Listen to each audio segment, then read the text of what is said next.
My name is Anushka Anand, and I'm a product manager at Tableau. Again, we are the proud sponsors for this track.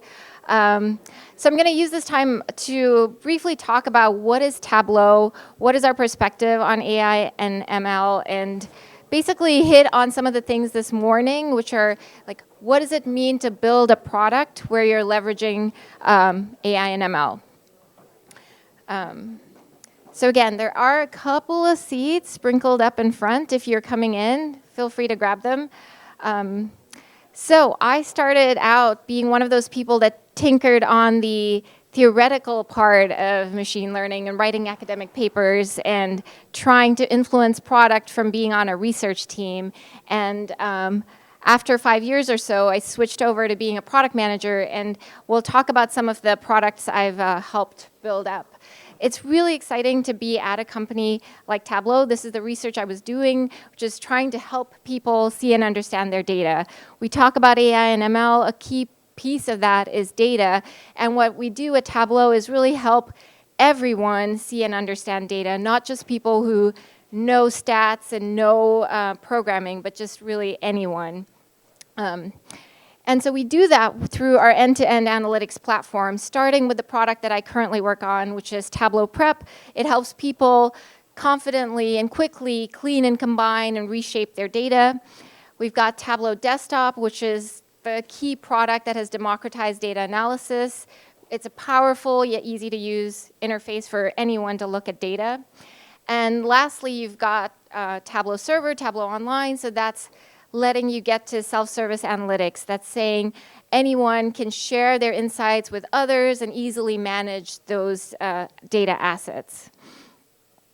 And so briefly, touching on some of the questions, actually one of the questions at the end of the session before, and what Mr. Davis was talking about, this whole notion that AI will replace us. This is something that we hear talked about in the media outlets a lot.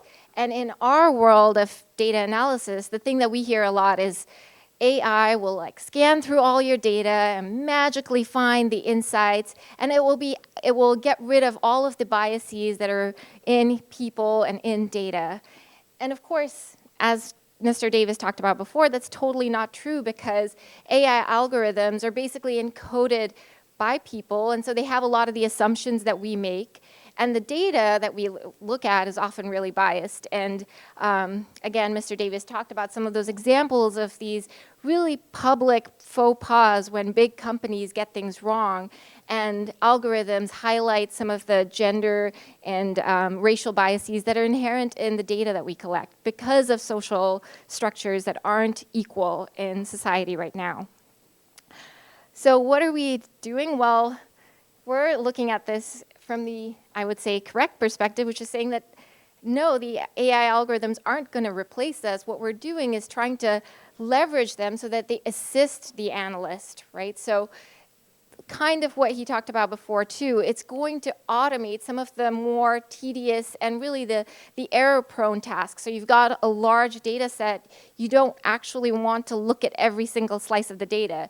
If you could tell it your intent and it mined through the data and found the interesting slices for you to examine, well, now you've saved a user time and you've actually got them to an insight potentially faster than if they had to do it themselves. And so that's the take that we're investing in. And it's something that the Stanford study, it looked at the 100 years of AI and tried to look into what is the influence of this technology trend coming up. And it said, far from replacing humans, the key bit will be in how it collaborates with humans. And so I think the onus falls on us as people who are designing products and building and imagining new products.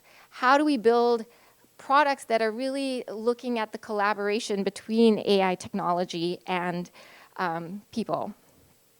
So at Tableau, this is kind of foundational. Tableau was founded based on some research in Stanford in 2003, so it's a while ago, but fundamental was what we patented as VisQL. It's a visual query language. And that's the pillar where people actually are just spending their time looking at data, and the machine underneath is translating all of their actions into SQL queries and running it efficiently on whatever source database they're hitting. So this freed us up to look into things like automatic visualization. So presenting data beautifully is not just an art form. There's actually science behind how do you visually encode different types of data to leverage how our brains are naturally wired. And we've encoded some of these perception principles into the tool. And so it's not exactly machine learning. What it is really fundamentally over 10 years ago is an expert system. It's a bunch of rules that say, given the types of data, I'm going to do the best thing for you, and that frees you up from having to know about it or think about it. So you can really stay in the flow of your analysis and ask your data questions. Since then, a thing that I've worked on is collaborative recommendations. You work with a lot of other people. Can I leverage the work of others easily?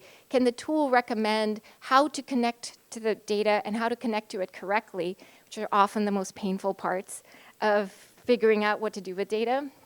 And so we've built a system that basically uses machine learning-based recommendations to recommend how to get started with data. A key piece that I work on now is Tableau Prep, our product that lets you understand what's in your data so you can clean it. And we know that people spend 80% of their time, according to the Harvard Business Review, on actually cleaning their data because it comes from different sources, it's messy, it needs standardization, and 20% actually analyzing it. So our goal with this product is try to flip that ratio. And the way that we can do that, if you really think about the customer problem, is saying, what parts of this painful process of cleaning data can we automate? And so we've started on that journey. We offer things like automatic grouping so that you can make the standardization problem easier. We offer recommendations like this that profile your data and tell you something about the semantics of the field, or they tell you, like, maybe you want to split this field because it has certain characteristics, and so on. So the goal, again, is to think about what is the customer struggling with? How can we make it easier? And another thing that AI brings up is the ability to lower the barrier of entry. So if you think of our product of saying, can we make more people analyze data? Well, not just look at data, but actually be able to answer the hard questions of making predictions. Well, what if they're not data scientists? Can we make the experience of looking at predictions easier? And so we've invested in automatic model selection for clustering and forecasting so that users can just think of their intent, and then we try to find the right model for them under the hood. So these are sort of aspects that AI empowers. Another little example is, can anyone just ask a question of their data using everyday language, and we actually generate the chart? So this is further reducing the barrier to entry, right? Can you just ask a question? You don't have to actually learn how to use the tool, but this way you get started answering questions about data. So that's sort of just a glimpse of things that we're doing with our product, and to give you a flavor of what does it mean to build products where you're leveraging AI, where you're fundamentally thinking about what is the customer problem, and how can this technology really just help accelerate what we're trying to do in terms of the solution that we're offering people. So thank you for your attention. That was a bit about Tableau.